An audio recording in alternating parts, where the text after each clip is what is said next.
नमस्कार दोस्तों, बिहार चुनाव से सबसे बड़ी खबर यह है कि कांग्रेस पार्टी ने वहां भी एक तरह से सरेंडर कर दिया है। कथित जननायक राहुल गांधी ने घुटने टेक दिए हैं। कह सकते हैं कि शहजादे ने एक तरह से हथियार डाल दिए हैं और हथियार डालते हुए स्वीकार कर लिया है कि बिहार में कांग्रेस लगभग खत्म हो चुकी है।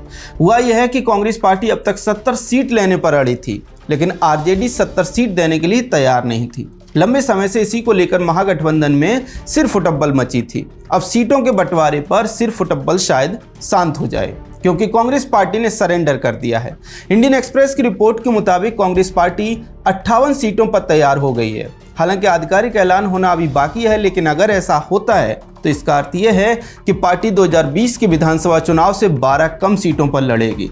2020 में कांग्रेस पार्टी 70 सीटों पर चुनाव लड़ी थी। इस बार सिर्फ 58 सीटें बताई जा रही हैं, सिर्फ 58 सीटें, और ना उप मुख्यमंत्री का पद और ना ही कांग्रेस को कुछ और शायद मिलेगा। एक बात और याद रखिए, कांग्रेस पार्टी को मनपसंद सीटें भी नहीं दी जा रही हैं। ऐसे में कई जगह महागठबंधन के बीच जबरदस्त हंगामा दिखाई दे रहा है।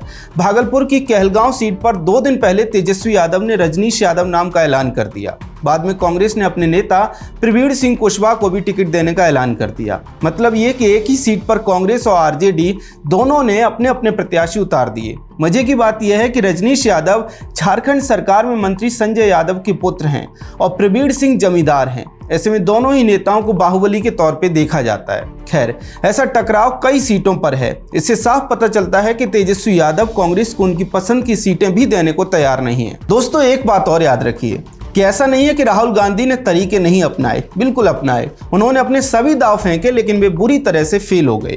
ज्यादा सीटें लेने के लिए कांग्रेस पार्टी तेजस्वी यादव को महागठबंधन का सीएम प्रत्याशी स्वीकार नहीं कर रही थी। सीटों पर अपनी बात मनवाने के लिए ही कांग्रेस ने बिहार में वोटर अधिकार यात्रा निकाली, लेकिन उसका शायद कोई भी लाभ नहीं हुआ। अंततः कांग्रेस को कम सीटों पर ही मानना पड़ गया। वहीं 9 दिन चले अढ़ाई कोस। उधर पार्टी अपने नेता राहुल गांधी को जननायक बताती है, और जब सीटों के लिए नेगोशिएशन का समय आया तो जननायक दक्षिण अमेरिका की यात्रा पर निकल गए। वैसे बिहार के पूर्व मुख्यमंत्री कर्पूरी ठाकुर से चोरी किए गए जननायक के टाइटल को लेकर पीएम मोदी ने कांग्रेस पार्टी पर निशाना साधते हुए क्या कहा था, देखिए। कर्पूरी ठाकुर जी को जननायक ये सोशल मीडिया की ट्रोल करने वाली टीम ने नहीं बनाया। कर्पूरी ठाकुर को जननायक बिहार के जन जन ने बनाया और उनके जीवन को देख करके बनाया। और मैं तो बिहार के लोगों को कहूंगा कि जरा चौकन्ने रहिए। ये जननायक पद कर्पूरी ठाकुर से ही शोभायमान है। आजकल लोग ये जननायक की भी चोरी करने में लगे हैं, और इसलिए बिहार के लोगों से मैं जागरूक रहने का आग्रह करूंगा कि हमारे कर्पूरी ठाकुर साहब का ये जनता द्वारा दिया गया सम्मान कोई चोरी न कर जाए। ठीक है, आपने जननायक टाइटल चोरी भी किया है और अपने नेता को जननायक बता भी रहे हैं, तो फिर उसका असर जमीन पर क्यों नहीं दिखाई देता? ऊपर से जननायक खुद पता नहीं क्यों अपना असर कोलंबिया की जमीन पर दिखाने पर आमादा हैं। जहां तक क्षेत्रीय दलों के साथ गठबंधन की बात है, हम वर्षों से देख रहे हैं कि जब जब चुनाव आते हैं तब तक कांग्रेस पार्टी मानो रेंगने लगती है। जो भी क्षेत्रीय दल जितनी भी सीटें दे दे, उसी में उसे मानना पड़ जाता है। शायद कारण यह है कि कांग्रेस को पता है कि अकेले वो एक भी सीट नहीं ला सकती, क्योंकि वो पूरी तरह से परजीवी पार्टी बन गई है। और शायद पार्टी मन ही मन खुश भी होती होगी, ये सोचते हुए कि हमारी डिमांड के अनुसार सीटें मिल जाती तो उम्मीदवार कहाँ से लाते। इसके पीछे का कारण यह है कि राज्यों में पार्टी का संगठन है ही नहीं। मतलब कई राज्यों से तो संगठन जड़ से खत्म हो गया। ये सब कुछ कथित जननायक के नेतृत्व में हुआ है और हो रहा है। लोकसभा चुनाव की बात करें तो बिहार में कांग्रेस 2019 में 1 सीट पर जीती थी, 2024 में 3 सीटें जीती। विधानसभा की बात करें तो 2020 में कांग्रेस 70 पर लड़कर 19 पर जीती थी। इस बार रिपोर्ट्स के मुताबिक सिर्फ 58 सीटों पर कांग्रेस लड़ेगी।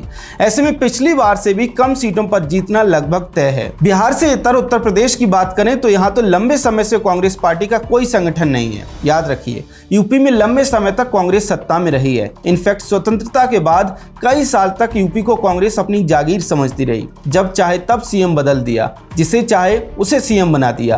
परिणाम ये हुआ कि कांग्रेस यूपी से लगभग पूरी तरह खत्म हो गई। झारखंड में भी कांग्रेस जेएमएम के सहारे किसी तरह सांसें ले रही है। कोई संगठन या फिर वोट उनके पास वहां बचा नहीं है। उड़ीसा की स्थिति और खराब है, वहां भी पार्टी लगभग खत्म होने को है। दिल्ली में भी पिछले 1 दशक से पार्टी शून्य पर सिमट जाती है। इसके अलावा उत्तराखंड हो या फिर हरियाणा, लगभग पूरे नॉर्थ बेल्ट में कांग्रेस पार्टी खत्म होने के मुहाने पर खड़ी है। साउथ की बात करें तो वहां भी तेलंगाना और कर्नाटक को छेड़कर कांग्रेस पार्टी कहीं और सरकार में नहीं है और ना ही उम्मीद है। यह बात और है कि तथाकथित जननायक राहुल गांधी साउथ इंडिया से अपने प्यार को दिखाते रहते हैं, और वह भी नॉर्थ इंडिया के वोटर के नाराज होने के रिस्क पर। मजे की बात यह है कि इसके बाद भी कांग्रेस अपने शहजादे को जननायक बनाए घूमती है। ये कैसा जननायक है जो पार्टी को एक तरफ से खत्म करने पर लगा है? वर्ष दर वर्ष, राज्य दर राज्य पार्टी खत्म हो जाती है और कांग्रेस एक सांस में 3 बार जननायक कहना नहीं बोलती। दोस्तों, यूपी अगर छोड़ दें तो बाकी के सभी राज्यों में कांग्रेस पिछले लगभग 1 दशक में खत्म हुई है और राहुल गांधी लगभग 2 दशक से कांग्रेस की राजनीति सीधे सीधे चला रहे हैं। ऐसे में इसके लिए सीधे तौर पर वे ही जिम्मेदार कहे जाने चाहिए।